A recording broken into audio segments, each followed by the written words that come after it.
Fly, Eagles fly. Let's beat the squad. Big Pat Shell and Dante the Dark Child. Drop the stats on them. Drop the facts on them. Spur King, baby. Let's get it on. Hey, fam, it's your man Dante the Dark Knight here with my co-host Nichelle and Pat in his absence. Hey, OTAs has started. Yes, we it get has. to see our football team on the field, albeit it's in the very, very early stages, but it's football nonetheless, and it's the Eagles, so we're here to talk about it. I had some really good reports coming out of OTAs. I know you can't take it a lot, put a lot on it, but just seeing the depth chart, a little bit of that, trying to, I know it's a long way before the first week of the season, but we still can talk about it and analyze it. So we're going to do that. We're going to do that tonight. And we're going to announce the winner of stickers. We had entries. So you guys, whoever wins tonight will be getting 3 of these, and you can turn your merch, your products into Eagles Talk merch, something like this. And they stay on. This dishwasher safe is still on here.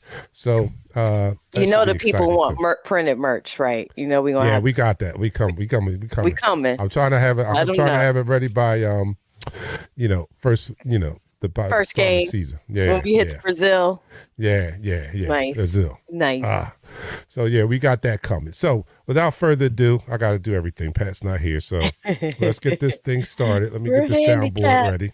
Yeah, I got it. Oh, I need an intern. Don't we all? I need like 3 interns for real life.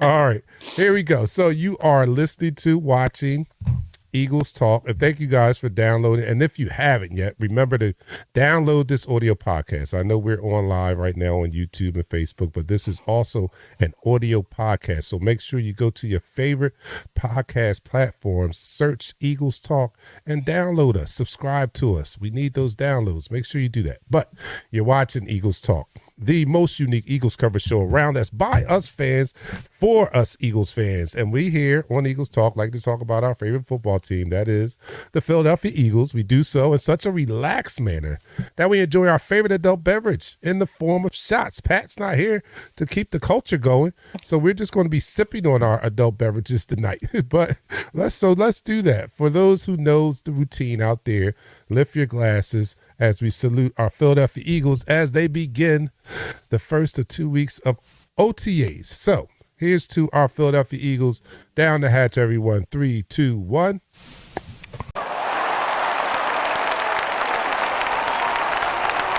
You're now listening to the Please enjoy responsibly. Yeah, please rejoice. Drink your beverage of choice, mocktails, cocktails, all of that. Smoothies. Yes. Alcoholic or non-alcoholic. Alcoholic or non-alcoholic. I am doing the apple juice. I got apple juice. You got apple.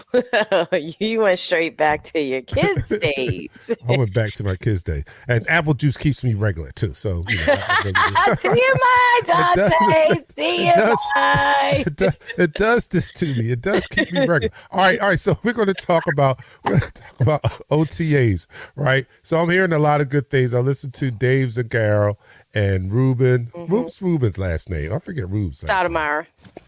Nah, Stoudemire? That's not, isn't his name Ruben Stoudemire, or is it something else? It's something else. I forget. I want to say Amaro, but I know it's maybe not it is Ruben. Ruben Amaro? That's isn't he the Phillies baseball? guy. Yeah, that's baseball. But whatever. Dave Zagaro and Rube, they are there, and they do a good job of covering the Eagles, and they had some interesting observations there. Number one, our young guy, our first round pick, did not line up with the first string cornerbacks. And not big surprise, as Zagaro points out, they just don't do that to a rookie at the beginning of training camp. It's just not going to be penciled in with the first string D-backs. He was with the second string, but the first string D-backs were Darius Slay and Isaiah Rodgers playing the outside, and then Avonte Maddox in the slot. So Avonte is not a surprise. Isaiah Rodgers is sort of a surprise. I like that guy. I thought that Howie picking him up last year was him getting value. Because we Absolutely. talk about Howie's approach is not about cheapskating these guys. We always look like, oh, he got him on a cheap, he got him on the. No, look at it. Howie gets value. He gets the best value for his money. And that was a value pick. And he's smart when he's going after veteran free agents. He knows which of those free agents have a year or two left in the tank.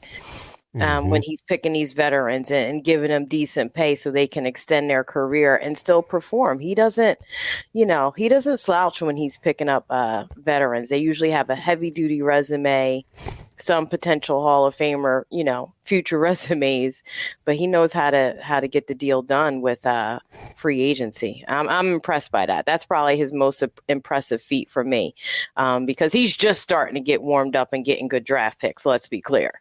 However, what he does with free agency, he swindles the whole league every year. Yes, he does. But I don't call it swindling, man. He gets value. He gets the best value for what he's giving up. And he took a risk or took a chance on Isaiah Rodgers. Isaiah Rodgers was suspended because of gambling.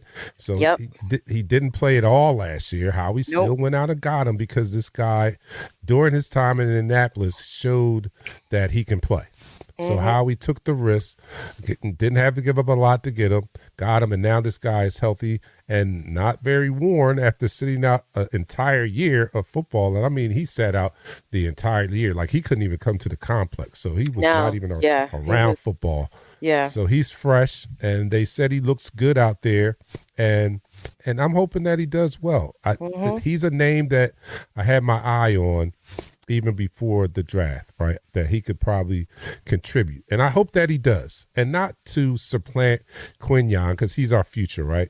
But to have another asset. We have wealth in the cornerback room now, which is which is completely different from maybe 3 or 4 years ago, where we were, short on cornerbacks, and that was our biggest need and all that. Now we have a wealth of cornerbacks, young talent, a couple of veterans. And if Isaiah Rodgers turns out to be a player, that's just another piece to how we can possibly use to get some more draft capital, or maybe plug in one of these holes that we may still have on this team. So I'm rooting for Isaiah. And again, it's very early in the process of getting this team ready to play that first week in Brazil.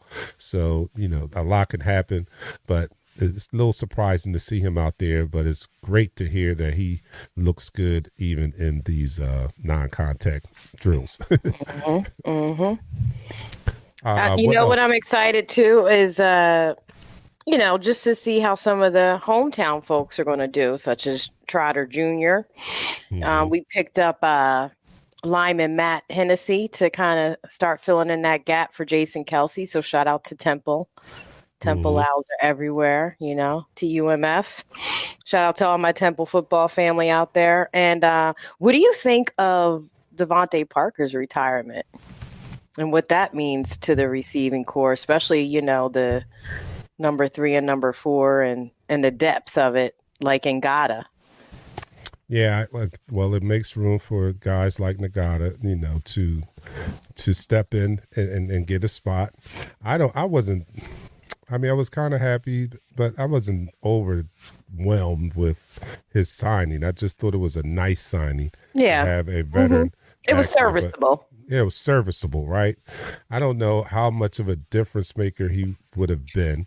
So I'm not overly disappointed that happened.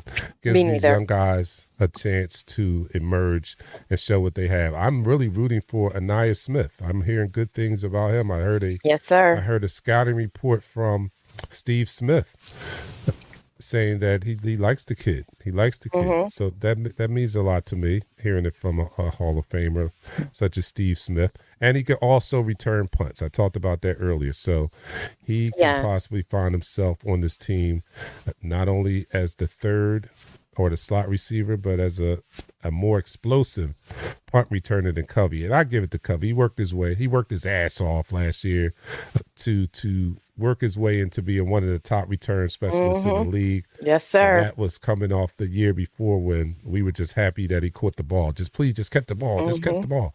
But he actually was productive last year. But this young guy seems to be a little bit more dynamic. And I don't think Covey makes it on the field outside of being a punt returner. So I think Elias Smith is going to be a little more valuable in that sense. All right, so some of the other reports along the offensive line, right? So Johnson was not out there, but the O-line, first string O-line yesterday was Jordan Mailata, Landon Dickerson, Cam Jurgens, Tyler Steen, and Mekhi Becton. Becton took Lane's spot since he wasn't out there yesterday, and he ran with the ones yesterday. Tyler Steen ran with the ones, and that's one position group that I think that it does mean something, right? When they line up in OTAs, that this is the first unit, because I think that we all know that they all are going to be starters, save Becton because Lane's going to be there. But Tyler Steen being named or running with the ones, even in OTAs, means a lot. So that may be our starting O-line, again, minus Becton. So that says a lot to me. But Becton needs to work, right? So yeah, absolutely. Good to see him out there. The second team O-line was Fred Johnson, Darian Kennard, Brett Toth at center, Matt Hennessy at right guard, and Aneem Dankwa at right tackle. Third, I can't even pronounce this name, Lakin Vakalaya. Sounds right. I probably murdered it. Trevor Keegan was the left guard. Dylan McMahon was the center. Jason Poe, right guard. Ghaib Ayadzadi. Right. Send me the names next time. Yeah, I'll do that. All right. So our top receivers was A.J. Brown, Paris Campbell, and Joseph Nagata, because Devontae Smith was not suited up. So that's why Paris Campbell was in there with the ones. Another position group that was, that we're keeping our eye on are the linebackers, right? We're definitely keeping our eyes on linebackers. And the first team yesterday was Devin White and Zach Bond. That was surprising. I know that I was listening to a little bit of commentary on Devin White being on first team. Yeah, but I don't think that wasn't a surprise to you. No, right? that wasn't. Zach It wasn't. Bond It wasn't was, a surprise. Yeah, Zach was a surprise. Wait, let me pause you for a second. Sure. We got to recognize the first person in the room. I put his comment up. It actually came from YouTube. Kevin Johnson. Great. Thank you, sir, for joining us. And then the other part is it's Ruben Frank. So thanks for Ruben Frank. Yeah, Ruben thanks. Frank. That's what it is. Thank you, Gregory. And thank you. But continue, sir. Hold up. Wait a minute. Dion is already in my shit. You see him? TMI, damn it. Oh, he kept going. He kept going. Oh, he kept going? Oh, I'm just now getting to the comment section. All right. Everybody's in there, man. I'm sorry. I'm a little late, but Nichelle started, so why don't I just continue it? We like to recognize those people that are joining us online in the chat room, and we do that by announcing them. So the first person, like Nichelle has stated, Kevin Johnson was the first person from YouTube. Make sure you hit that subscribe button and give us a thumbs up. And share. Everybody share it. Yes, share. Do that. Bring people into the conversation. Was second. Dion says, "What's up, family?" He was close. Daz Dante was third. He said, "What's up, Eagles fam? What's up?" What up? E Money Bentley was fourth. He says, "Go Birds." What's up, E Money? Thanks for joining us. And Jeremiah Andrews always in the house. What it do, family? It do? Yeah. It do. And Richard Layton. I'm sorry. Richard Layton is in there also. So, guys, thank you so much for joining us. And we're going to talk about, let me know what position group you guys are most interested in and what you've been hearing out of training camp as we talk, out of OTAs. I'm sorry. Let me not jump the gun. Out of OTAs. Mm-hmm. What have you been hearing and what are you looking most forward to with this upcoming season? and training camp? What are you who are the positions battles that you're looking forward to, and who you want to win? All right, so I'm going over the linebackers right now. Devin White was the first string linebacker. Zach Bond was the first string linebacker. That kind of surprised me, but I'm hearing that Fangio likes Zach Bond. Well, we got a new sheriff in town, so Yeah, so I want to see what he does before I start weighing in on what I think the talent should do. I'm gonna give him the benefit of the doubt that he's an OGDC that knows what he's doing and how to recognize talent and how to bring the talent out of potential talented players that could step their game up. That's the thing. It's like we needed a veteran DC that could coach boys up to reach their full potential, and we hadn't had that in a minute. No, we hadn't. We not. And even though our defense was very successful under the tutelage of Gannon, we didn't like it didn't pass the eye test to a lot of us. We let people burn us on yards and get record-breaking yards. So yeah, getting all the sacks and tackles as accolades were great, but it kind of brought all of that down when you were letting people get 500 yards on you.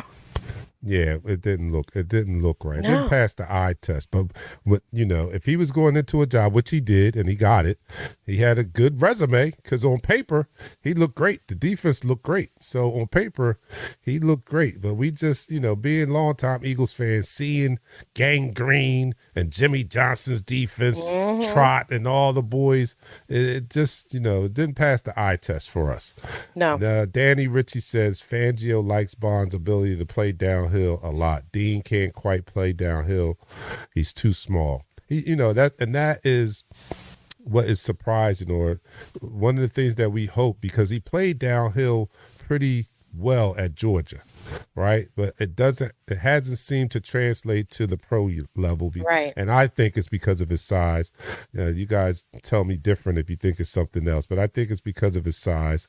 And even with the big hogs we have in front of him, it seems too small. But he has I think this is his last chance. Right, I think this is his last chance to really prove himself.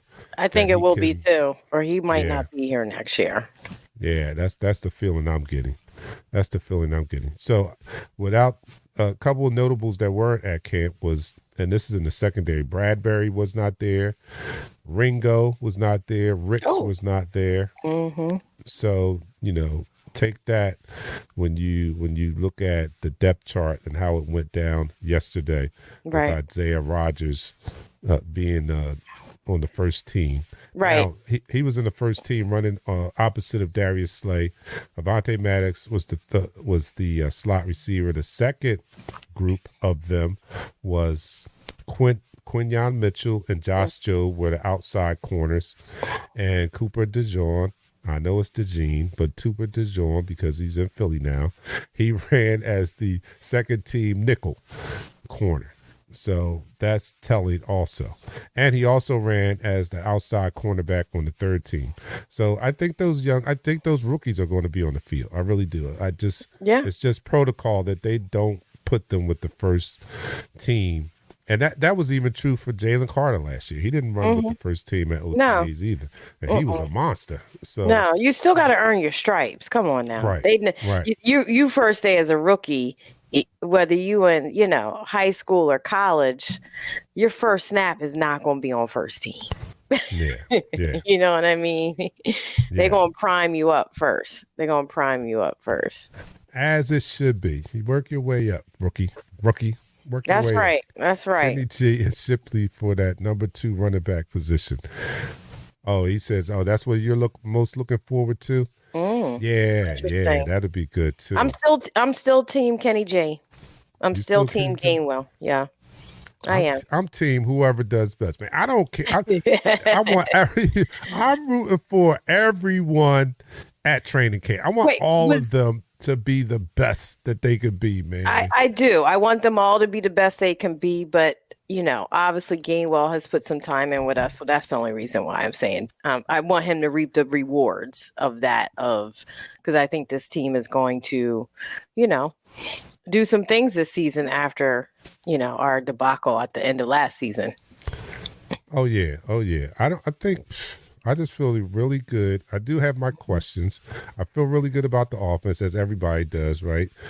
We felt good about them last year. I mean, the talent is there. We know that. We know that it was a coaching deficiency last year that kind of messed them up last year. And now I think that we're even more talented at the skill positions than we were last year, and we have a better signal caller. My only question or my only worry is that I hope the staff are a staff that can develop players, because we have a quarterback, and as outstanding as he was in that near MVP season, he's not a finished product. So he still needs good teachers. So we still need good teachers to help him to process the game. With the best quarterback in this league right now, admittedly, in his third or fourth year, said he had just learned how to read defenses. I keep trying to say that. I tried to tell people that, like, this is when he's going to reach that 2.0 of football intelligence in terms of how he sees the field. And that does not come in always year 1 and 2 of a rookie quarterback. You have to have a sustainable career, and shout out to Jalen for being in shape and still running, like he was back in 2017, or not 20, that's the other, but back in 2022, 2021. You know what I mean? So he's showing that he keeps in the gym, he keeps his work ethic. So, with somebody that has such a high work ethic, I still don't understand the hyper criticism we get from some of the local Philly fans and media for him, because we always talk about, we don't want lazy players, we don't want this and we don't want that. And all this kid does is work, and he's still young. Can you imagine him in 2 or 3 years? That's just us, though. That's our DNA. That's our DNA. Who have we? It's not my DNA. It's not my DNA. Talking about, all right. Well, I'm sorry to group you in with the rest of us, but this is Eagles, or not even Eagles. I think it's Philadelphia fans' DNA. What superstar have we not killed at some point in their career? I don't care. The most beloved person, and maybe Reggie White, probably. I've never heard anything better. No, or B Doc. But that's what I mean. B-Doc, yeah. That's what I mean. B-Doc. We kind of pick and choose who we're going to hyper criticize, but I think it's more recent because of how media has become. So people are looking for the hot take and clicks. They're not looking for a fair assessment of somebody's body of work. You see what I'm saying? Yeah, I feel you on that. Late pass, JT. Late pass. All right. All right. Let's end this quarter, though. You got the soundboard? All right. This is the Eagles Talk podcast, where we are the most unique Eagles coverage show around. We don't just give you facts. We give you conversation. We give you too much information, as I did earlier. We give you all that, and we do it in such a relaxed and social manner that we enjoy our favorite adult beverage in the form of shots. Our resident shot taker is not here. Pat is out in Denver sleeping. It's no days off. I'm gonna get on right. No days off, Pat. What's wrong with you? All right, so we're gonna raise our glass in honor of our Philadelphia Eagles as they start OTAs this week, and hearing some good things coming out of there. So to our Philadelphia Eagles, down the hatch, 3, 2, 1.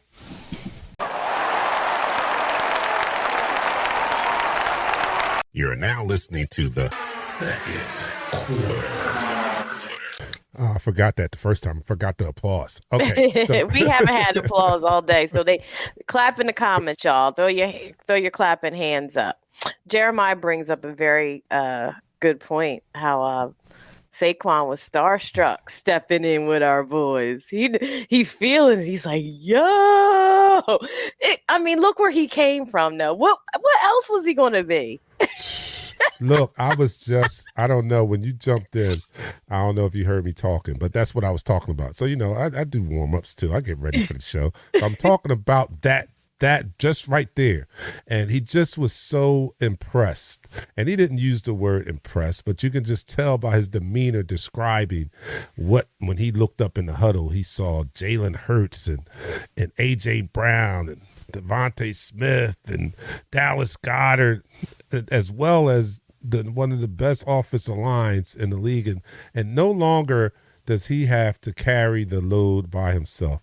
He knows he's surrounded by stars also. He's going to run like his life depended on it this year. Can you imagine how he's feeling? Like, oh man, I got help.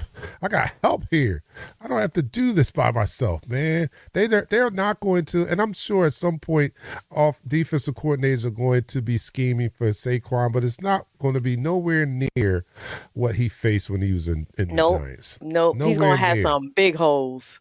Yes, he's going to have a lot of help, and I'm looking so forward to that alone. Palatero's in the house. What's up, Palatero? Let's talk about how Jalen Carter and Jordan Davis are in shape this year. And I think I talked about this in a previous show after Fangio's press conference where he talked about pushing these guys, right? And it was brought up, those two in particular. And one of the things that I remember distinctly was talking about their conditioning and being ready to handle the load that they're going to be handed this year. And it seems as though, just by first glimpse, it seems as though these guys have taken that challenge to heart. Jordan Davis looks great. Jordan Davis, he doesn't look as big as he was last year, which is, is good for him because he's a big, strong guy, but his conditioning, we kind of question that the first 2 years, and it looks like he's really taking that to heart, and he looks like he's in the best shape of his career, and I want to see more out of him. I don't think that he's made the splash that we all expected, but there's more to give, and I like to see that more. Yeah, absolutely. And, they mentioned, the likes of Jordan Davis and Jalen Carter were doing more of their conditioning work versus so much of the technical work that was getting done.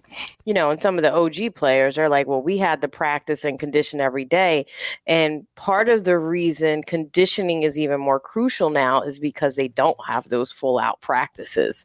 That actually supplemented a lot of the conditioning work prior to the NFL kind of changing how they structure their practices and trying to have longevity with players' bodies by limiting contact practices. So before that, contact used to get them conditioned, but now they have less contact. They have to pick a new lane on how they're going to condition themselves. So that means getting back in a gym, doing gassers if you have to do a lot of things to stay conditioned in any level of sports. Yeah, because Michelle's a coach. She's a quarterback mom. She know all that. She knows way more than I do. She knows all that. Like, yo, yes, yeah.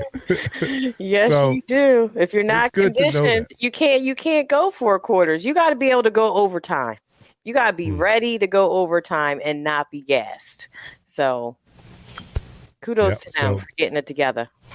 And that's what I'm happy about for Vic, because Vic is an old school coach. So he knows the importance of that conditioning. He knows the importance of practicing tackling. And I know that we have restraints in the way of, going back to the old school way of doing things, but he's going to get as much hitting in as he can possibly get in without going over the threshold. I am certain of that. And it is so needed after seeing this team and the weak tackling and the lack of physicality. And I can't help but blame it on the way practices were run. When you're doing more walking through than tackling, you're going to have situations where your secondary looked like they didn't want any parts of the darn ball. Right. I'm like, what the hell's going on out here? And that is so far from Eagles football, in my opinion. Our defense looking like it did last year. Forget about getting burnt. The lack of effort and the sloppy tackling, that was a bigger slap in my face than some of the other things I've seen. I'm like, this because you might get burnt. That happens. You guys are the fastest people on the planet in the league. So you might get burnt, but those missed tackles, they come on. They gave They me look like horrible. another 100 or 200 gray hairs. So I sent them a bill for my box of thighs. Just so y'all know. Danny Ritchie says Kellen Moore, I believe, is an offensive guru. I too. Kyle Shanahan vibes. Really think he I feel unlocks that. Hurts' mental side of things and has an MVP type season. Another I can go with MVP type season? Let's clarify that. Another MVP type season. Yes. It won't be his first MVP type season. Let's remember who we talking about here. And I'm not in the panic mode about Jalen and last year either. Like, let's not let get it twisted.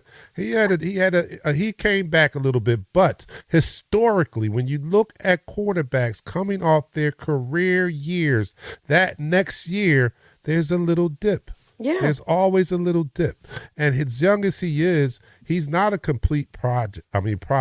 Not to mention, we all recognize there was other factors such as his play caller that factored into some of these things.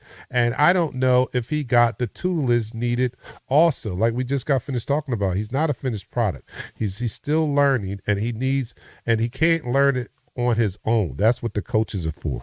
He can't come in here and learn these things on his own. That's why you have coaches there to help him to develop and see the things that he may not be aware of. So I thought he was missing some of that last year. Absolutely. But I said from day one young coach, cool.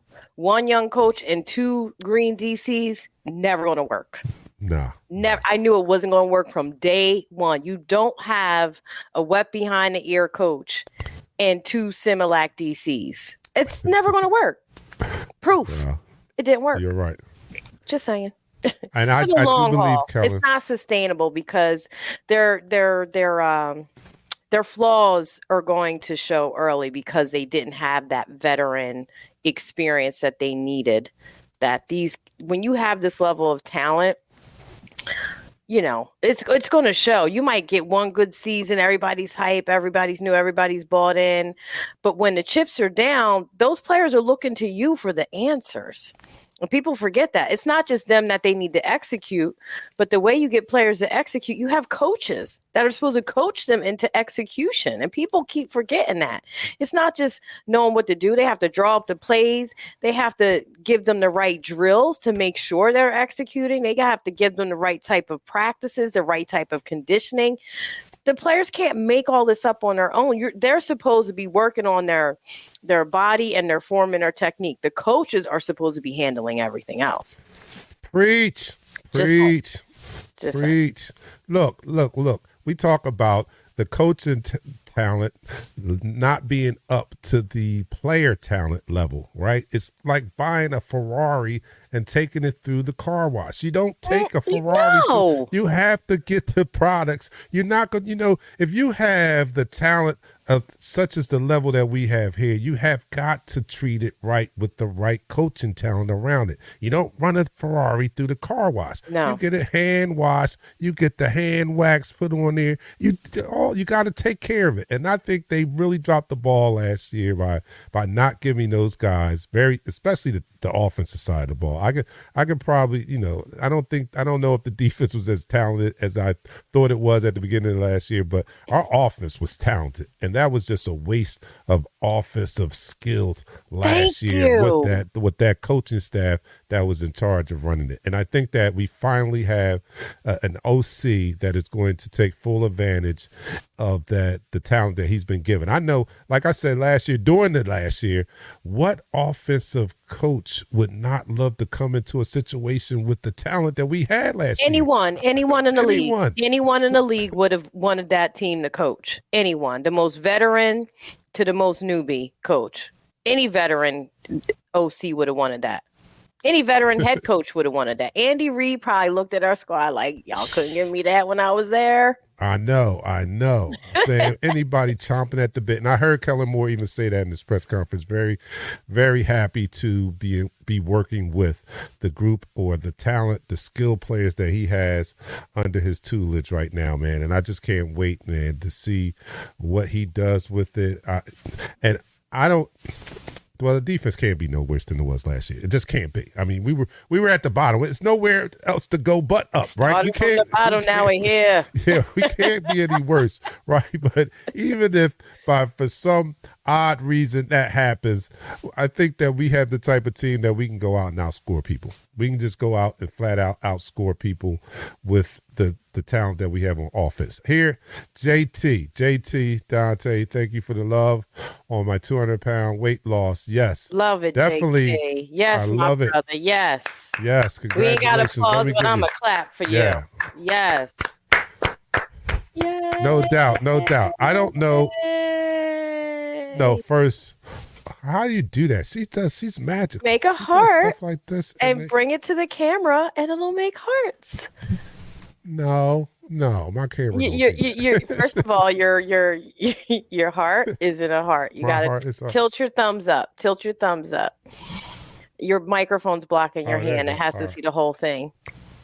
Come closer. Bring your hands to the camera. No. Oh, maybe you're setting. I knew a camera.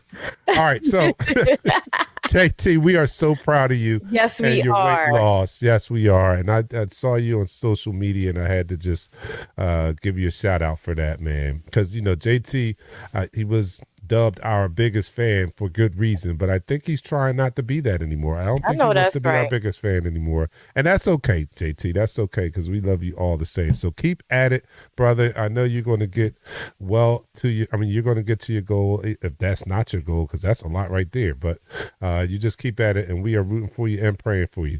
So let me see. Toby says, I don't know. What, this one? I think Barkley will have 500 passing yards. Barkley? Saquon, you think he might catch a little pop passes? Or they might send him on a couple of go routes. Yeah. Uh-huh. Oh, yeah. I knew what he meant. I knew what he meant. I was like, he going to pass it? I think Kellen's going to have fun with this offense, to be honest with you. He's probably like, I'm going into Madden mode. Oh yeah. Yeah, you can play Madden with this. You can play Madden with this team. But this is interesting. We may see him under center a little bit more too. That means RPOs. Thank you. Oh RPOs my goodness. If I had, we were just shotgunning everything. I know. It's like we didn't even believe in going under center, and that drove me bananas. You have to mix it up. And I heard at OTAs, some of the drills they were running, they had the receivers running, made it give us a glimpse that we probably will be running more motion. Yes. No more vanilla plays. Oh my goodness. I'll clap for that. Look, I'm clapping for all of that. Yes. What? Yes. This was such a vanilla offense, and that's what happened. That's why the wheels fell off of this thing. Mm-hmm. We won by sheer talent in the first 11 games. Sheer talent of the offense won those games. It wasn't until San Fran pulled up our skirt and showed everyone what was underneath it. That's right. That they're like, oh, they're not doing anything. They're running the same thing. It's either a deep pass or a short pass. It's nothing intermediate. It's nothing. No motion. They're tipping it. It was so high schoolish. We were running high school football plays on a pro level, and once the defensive coordinators got a wind of it, we looked horrible at the end of the year. Our offense, we scored 9 points in the playoffs. 9 points. Yeah, it was ridiculous. Did we have Jalen Hurts today? We didn't have AJ. I know we didn't have. We had Devontae. We had talent, and we scored 9 points against the Tampa Bay Buccaneers. Ridiculous. It was embarrassing. All right, don't underestimate the impact of what? What is that? The coaching staff? Probably, yeah. All right, so Tony Barron, our resident from Australia, chimes in. Tony, thanks for chiming in. What time is it? It's usually 14, so it's tomorrow. It's Friday, 10 o'clock in the morning. Okay, all right. I thought you were up late. Okay, no, it's Friday, 10 o'clock in the morning for you. Mm-hmm. All right. So, Danny Ritchie says, who is the one player on the team that's new you believe has the biggest impact this year outside of Saquon? the one player that's new. Ooh, Are we talking about are you talking about free agents? I take he's talking about free agents and not anybody new. Anybody new to the team. Free agents, rookies, anybody new, right? Am I clear on that, Danny? He's talking about any one player that's new to this team that wasn't here last year. Outside of Saquon? Outside of Saquon.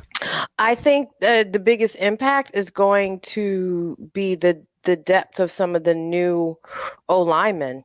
You know, that's a big hole missing Kelsey. We don't know who is going to be his equivalent right now. So right. I know we added some depth with a couple new folks, like I mentioned Matt Hennessy earlier, but I'm interested to see how that's going to work out for the O-line and if we're going to feel that void or not. And I think we'll be able to tell at least by week 2 or 3 if we're feeling that void at center. I'm going to go out and say, I want to say Quinyon, but I'm going to say CJ GJ. I'm gonna say welcome back. Yes. Welcome back. Let's not. And we have a lot of players that are candidates for being, to have that. We got Devin White, Braun. I like both the cornerbacks we drafted. I love them both, to be honest. Yes. DeJean. Eric, let me know in the chat room, who do you guys think? Toby Cooper says Braun, the linebacker, and White. Yeah, but I'm gonna say, CJ GJ led the league in interceptions, or tied for the league in interceptions the one year he was with us. And he missed a lot of games, and he's still tied for the league. Imagine had he played. He missed a half of the season or something. He missed a considerable amount, at least 6 games he missed, and still was in the league lead in interceptions that year. So I'm going to put my money on CJ GJ. He's back. They talked about him. He's just as boisterous as ever at OTAs. It's good to have that energy back, get that swag back, because we need that swag back on defense. And we're looking to Fangio to bring that back in our defense. We need that swag. So I'm People happy are asking if we in the third, because I think we skipped the second and just kept talking. Oh no. Yeah, let's all right, we're gonna end it real quick. And that's the end of the quarter. All right, so we're gonna go into the third quarter. You're listening to this is a Eagles Talk podcast. You're listening to us on your favorite podcast platform, hopefully, and hopefully you're following us and downloading the episode. Everyone out there, make sure you do the same. And this is Eagles Talk, where we like to talk about our favorite football team, the Philadelphia Eagles. We do so in such a relaxed manner that we enjoy our favorite adult beverage in the form of shots. Yeah, an adult beverage is any beverage an adult is drinking. So it doesn't have to be an alcoholic beverage. It's an adult beverage. So, we were big on, we don't have our resident shot taker here today. So Michelle's doing a little something, but we're not. Yeah, I got a little lemonade, little spike lemonade for you guys, a little vodka and lemonade. Had a long day period, but all right. So long few days. I'm not even going to say what I'm drinking because they said I'm sharing too much information. So anyway, all right, we're going to take a sip to our Philadelphia Eagles.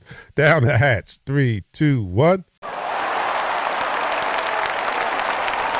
You're now listening to the third quarter. So somebody said up here, now there's a controversial question. Do you view DeJean as an outside corner, a nickel, or safety? He's the only player on our roster listed simply as a DB, not a cornerback. DeJean. I love it. DeJean. Yeah. DeJean. It's going to be DeJean signs everywhere. Yeah, it is. That's DeJean. Especially once he starts making plays. But I think he is. I don't know what he is actually. I'm trusting Vic. Wherever he wants to put him, I know that he's veteran enough because I've seen him do wondrous things with some of the secondary players that he has coached over the years. Yep. So and I believe that this guy was a Vic Fangio selection. So he knows the skill set of this guy. He's putting him in different positions in practice.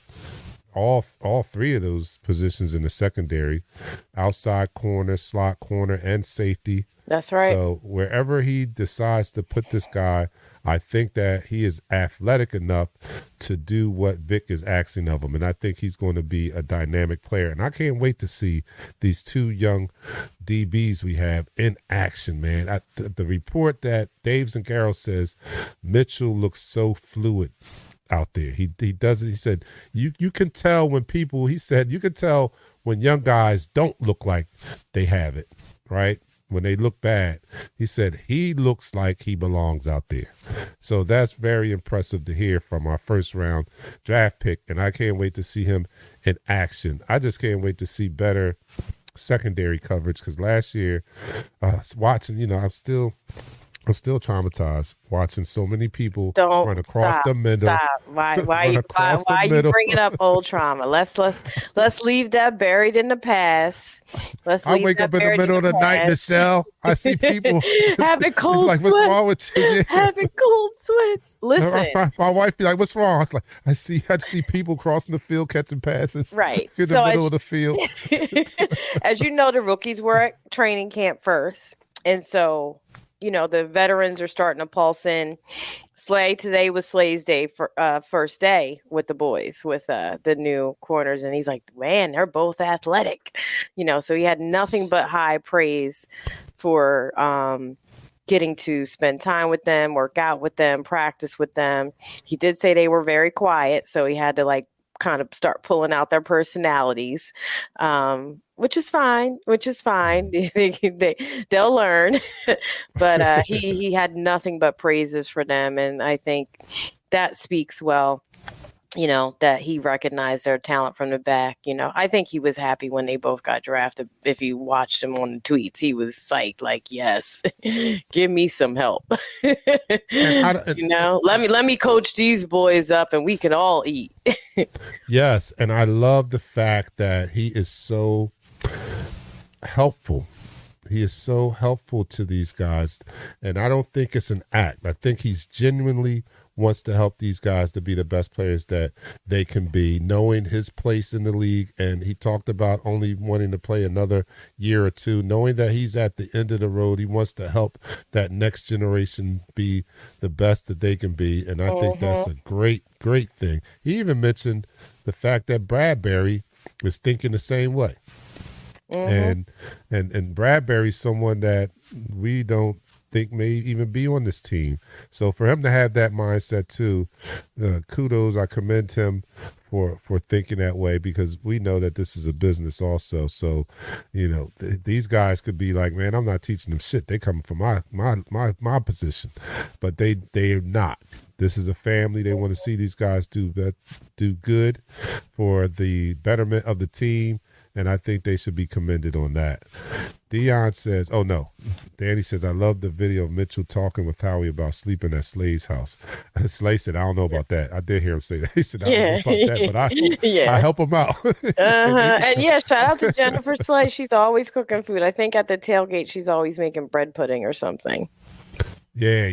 Or banana pudding. Banana pudding, yeah. It's banana pudding, my bad, banana pudding. That's always a big hit with the families. It's always a big hit. No doubt. Palatero says, I can't wait to see CJ against Ertz. And yes, in the middle, the Eagles defense will be better prepared. I'm glad to hear that, because, that was atrocious last year. Dion says, well, I hope the hell he looked good early. He's the number one corner, but CB in the damn draft. Yeah. You ain't got to be like that, Dion. I know. Dion sipping on some brown. Dion, put the brown down, okay? Be an extra. Yeah, shout out to Toby. Wife. We sober. Yeah. Oh, that's what's up, Toby. Keeping it holistic. Yeah, keeping it holistic. We're going to practice that offline. Yeah, we're going to practice that. All right, okay. Yeah, so I'm with you on that, Toby. But he said he's smoking the trees, though. Okay, I see you. All right, so Jeremiah says, I'm in Dallas already, got my tickets. When y'all coming down, I think she'll still hear Meet me at the game. I got shots, Dante, and I got apple juice. No, I can't. Now that I can't have at the game. I can't have apple juice at the game. I told you it makes me regular. I can't be drinking apple juice at the football game. All right. Yeah, he has to do that at home. Yeah, I got to do that Not at home. paying attention. All right. He has to be But close by to his home quarters and his home throne. All right, so I was going over, talking to some people, talking to my barber, talking about the prediction show, and he said he had us down at like 13 wins, and I said I'm around that also. Although on the show, I have to find another L because I had us down at 14-3, but my predictions prior to the schedule was 13. No, my prediction once I saw the schedule was 13-4. But when I went by game, I wound up 14-3. So I don't know. There must be another loss in there that I missed. But I told he said, "What about your co-host?" I said, "They got us down 15-2." He's like, 15-2. They think you're 15-2. I said, I can't knock them because we were 10-1, man. I mean, this team is good. First of all, if we didn't collapse, if we had the coaches we have now last year, that whole end of the season would have gone so differently. And that's all I got to say. That defense would have been, and I'm with the talent, and this is the value of coaching. You take that same group of defensive players, and Vic coaches them last year. We do not look like that. Not them last 7 games. Not those last 7 games. We do not look like that. And that was the biggest Achilles heel we had last year was the defense. So, we do not collapse like that at the end of the game. I mean, at the end of the year if Vic is there. So, yeah, I do believe that we would have been, and not to mention if we had a different offensive coordinator, we definitely wouldn't have collapsed. So I'm looking for big things this year, and I'm excited to see these guys in action. And I'm excited. Let me see what else is coming out of OTAs that's worth mentioning. We talked about Jeremiah Trotter was running with the third team. Yep. Let me see what else. Anaya Smith was in uniform, but he didn't participate fully, and I want to see him. And so, who do you guys want to most see their performance in training camp? I mean, not outside of the of course, I want to see Quentin Mitchell. I want to see him. I want to see Deshaun. Yeah, I want to see them. But some of the lesser known players, I want to see. I got my eye on Anaya Smith. I think that I'm gonna put a star on his helmet, asterisk, and just look at his progress throughout the training camp, because I think he's a dark horse to emerge as the slot receiver, being that was his position in college. And maybe the punt returner. So I'm kind of rooting for him. I got my eye on him. Let me know who you guys. Somebody said X Jr., Jeremiah Trotter Jr. I think a lot of eyes are going to be on him. Yeah, they are. For him. That's a lot of pressure for him. I hope people take it easy on him. Like, come on, y'all. He just got here. Okay. Yes. And he's excited, and internally he wants to represent the family. He is literally Eagles family. Literally. Yes, he is. You know what I mean? So, let's I want to end this quarter because I want to get 4 quarters in. So the last quarter is going to be really Shout out to the Phillies. Hey, we balling. And that's the end of the quarter. All right, that's the end of the quarter. You're watching Eagles Talk. You're listening to Eagles Talk. I forgot the Eagles Talk podcast. And here we talk about our favorite football team, everything, all Eagles, all the time. And we're talking about the OTAs right now. And we're doing it in such a relaxed manner that we are enjoying our favorite adult beverage. Oh my goodness. We can't get out of here without announcing the winner. So yes, let's go. Let's go. All right, so let me do this. Let me do this shot first. All right, so we talk about our favorite football team, Philadelphia Eagles, doing this in such a relaxed manner that we enjoying our favorite adult beverage in the form of shots and not shots. So everybody, to our Philadelphia Eagles, down the hatch. 3, 2, 1. You're now listening to the fourth quarter. It's my last shot or my last sip. All right. So I'm going to just pick a number, Michelle. Once I get this up. Pick a number from 1 to what? Tell me. I have to tell you. Where am I at? Okay, hold on. It's funny that Trotter Jr. ran with the second team because on the depth chart they have him the third team they have him listed as second string behind Kobe Dean. All right. Pick a number between 1 and 11. 7. All right. Adam Pena has won the 3 stickers. I have his information. Adam Pena won. All right. Congratulations, Adam.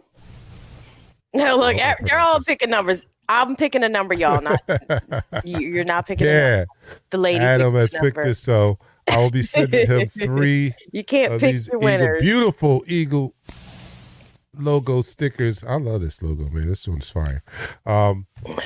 So we'll get that out to him, and we'll do another drawing because somebody said 42. That wasn't even. Because I want you guys to all have some of these. So we'll be doing another drawing. Yeah, we're going to get a Eagles Talk shop up soon. Don't worry about it. Yes, definitely. All right, give me. Don't be all irate. Look, he's just. That's that brown, man. Brown makes you balance. So you got to put that brown down. So crazy. It makes you what they used to say back in the day. Rams. He get the Rammy. He got Rammy. That brown makes you Rammy. That brown liquor. That yak. The brown down. Look at Any and that yak. Yes. Give me the damn sticker. Look at him, all violent. That's not how you get a sticker. Congratulations, Adam. You'll get these 3 stickers, man, and you can turn your own products into Eagles merch until we get the shop up. All right. What else we have going on? N'Kobe. We talked about N'Kobe. Mm-hmm. What else? What other position battles? Oh, we didn't talk about the defensive line, did we? Well, we didn't talk about D-line, and we didn't talk about the tight ends. All right, D-line. Let me see. They didn't talk about the D-line either. I'm trying to remember. Nobody did. Yeah, nobody really talked about the D-line. All right, so I don't know what's happening with them. Besides, Jordan Davis getting in shape. Yeah. Jalen Carter getting in shape. So we did talk about the D-line. We talked about the boys getting in shape and that. So who we really didn't talk about are the tight ends. Between Dallas and right now on the depth chart, they actually had CJ Usman over Grant Calcaterra, a second string. And then you got Alberto at 4th string. I can see them doing a lot of 2 tight end sets also. Mm-hmm. I can see that. So, we know what we have in Dallas. We have to see Grant, OJ, Grant, Albert. Oh, okay. So I think we'll be all right. I think we're fine at tight end, personally. I really do. And Jeremiah, your number is 13. CJ, Better, Barker, Albert, practice squad. Yeah, I think we're fine at the tight end position. Mm-hmm. And Kellen loves the tight end. That's what Palatero's saying. Kellen Moore loves the tight end, so that'll be great. Mm-hmm. Mm-hmm. To get and Dallas would love that too. Listen, I think Dallas, out of all of the offensive skill player, I think Dallas is getting the short end of the stick. He does. You read my mind. Talented player, man. He's very talented, but because of all the other talent, we just don't have enough balls to go around for it. Enough balls to go around for everyone. So no, we actually do with a good coach. Dallas should have ate more last year. You see what I'm saying? The play calling, like I said, was vanilla, limited. We had no motion. We had no creative plays. There should be times where almost all 3 of them, Dallas, Devontae and AJ should almost each have 100 yards if we're really spreading it out the way we should be. That's just what I'm saying. They should all 3 at least bust 50 yards at the very. I hope to see that. I hope to see that this year because I think Dallas, he's very talented. I think again he gets the short end of the stick, and and they did throw him the ball, but I like to see him.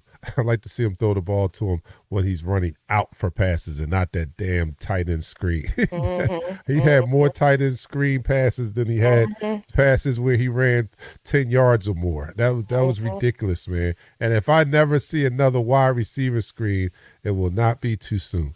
I hate seeing that play after last year. I never want to see another wide receiver screen. Danny, great point. Danny brings up the edge rusher is where I'm most concerned. I want to see if we really get a true rotation with the boys to replace the production in Reddick. Do we have the talent on the team or the person on the team? I'm not sure, but to replace that? This is why I feel more comfortable on dealing with talent issues with OG coaches like Vic Fangio. Those coaches know how to work with the talent that they have instead of needing the number one talent at every position. Right. To make it work. So the jury's still out. If Vic Fangio is who he is, I don't think we're going to really miss it. But that's just my opinion. I'm sure y'all have your own. I hope so. I hope that what's our Nolan Smith. I think he's going to get better production out of her. Jalix Hunt is he a prospect? Somebody mentioned him earlier. Yeah, Jalix Hunt, is he a prospect to be an outside rusher? Let me see. I hope so. Is Huff a prospect to be an outside rusher also? Yeah, well, they have Huff as a starter and Sweat as his backup. Wow. In the 3-4-D. And they put Brandon Graham as third. This is on ESPN, though. That's the funny part. All right. And I know it's early. You know, a lot of things could change between now and the start of the season. But, you know, this is why we're here to discuss all that and to have fun in doing so. So, you know, it's really early on, but they are in OTAs, our Philadelphia Eagles. We're getting some action, some reports, and, you know, I never do this. And you know why I don't do this, but I'm not rushing the season upon us because my favorite part of the year is summer. So I'm not rushing it because I want to enjoy the summer, but I am very, very excited that OTAs has started. And I know after these 2 weeks, there's going to be a break between now and the start of training camp. And during that break, I'm enjoy that. But right now, I'm enjoy seeing the guys on the field and getting some reports coming out of OTAs. And that's going to do it for us tonight because I want to keep it tight. That's right. All right. So you guys, thank you so much for joining us. And thank you so much.